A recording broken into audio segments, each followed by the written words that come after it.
அடுத்து தீபாவளி வந்துருச்சு மக்களே. உங்க மனசுல இருக்கிறதெல்லாம் மனதிறந்த வெள்ளம் போல கொட்டுங்கன்னு உள்ள போய் இப்போ தீபாவளி வந்திருக்கு. எல்லாம் பர்ச்சேஸ்ல பிஸியா இருப்பீங்க. நம்ம மோடி ஐயா வேற தீபாவளி பரிசுன்னு ஜிஎஸ்டி குறைச்சு விலையெல்லாம் குறைச்சிருக்காங்க.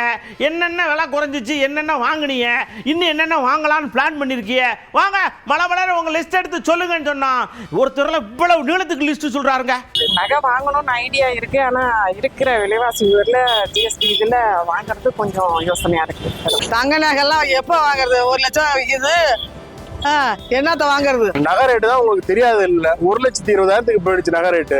நீங்க நகை வாங்குற கண்டிஷன்லாம் யாரும் இல்ல. ஏழையா இருக்கவங்க அப்படின்னா அவங்க மாசம் வருமானத்தையே கொண்டு போய் கொடுத்தாதான் 1 கிராமாவது அவங்களால வந்துட்டு வாங்க முடியுது. எப்ப நாங்க கல்யாணம் பண்ணி கொடுத்து லைஃபை எப்படி செட்டில் பண்றது எங்களுக்கு தெரியல. நாங்க நகை ட்ரெஸ் இந்த மாதிரி பர்ச்சேஸ் பண்ணலான்னு எதிர்பார்த்தோம்.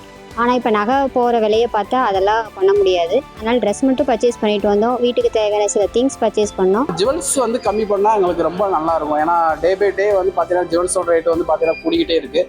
இந்த ட்ரெஸ் எடுத்துருக்கோம், இப்போ நகை எடுக்கலான்னு வந்தால் கொஞ்சம் விலை அதிகமாக இருக்க வச்சே கொஞ்சம் யோசிக்கிறாப்புல இருக்கு. எலக்ட்ரானிக் பொருட்கள் எல்லாம் விலை கொஞ்சம் குறைஞ்சுதான் இருக்குங்க.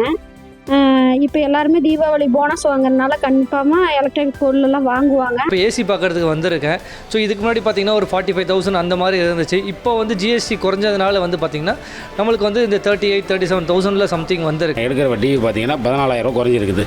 இப்போ நான் இதே டிவி 2 மாதம் முன்னாடி எடுத்திருந்தா அந்த 14,000 சேர்த்து வாங்கியிருக்கணும். புடவைங்கள்ல ரொம்ப மலிவா பண்ணியிருக்காங்க.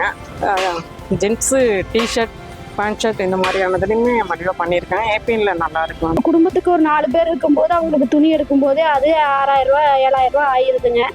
அதை சமாளிக்கிறதுக்கே சரியா இருக்கு. இப்போ ஜவுளி எல்லாமே கம்மியாவே கிடைக்குது. நாங்கள் சோஃபா செட்டு, டிவி எல்லாமே வாங்கியிருக்கேன். புதுசா ஒன்றும் பர்ச்சேஸ் பண்ணலாம், வேக்கம் கிளீனர் அந்த மாதிரி புதுசா கொஞ்சம் இனோவேட்டிவா உள்ள பொருள் வேணா வாங்கலாம். புதுசா நல்லா தான் இருக்கு, ஆஃபர்லாம் நல்லா தான் இருக்கு.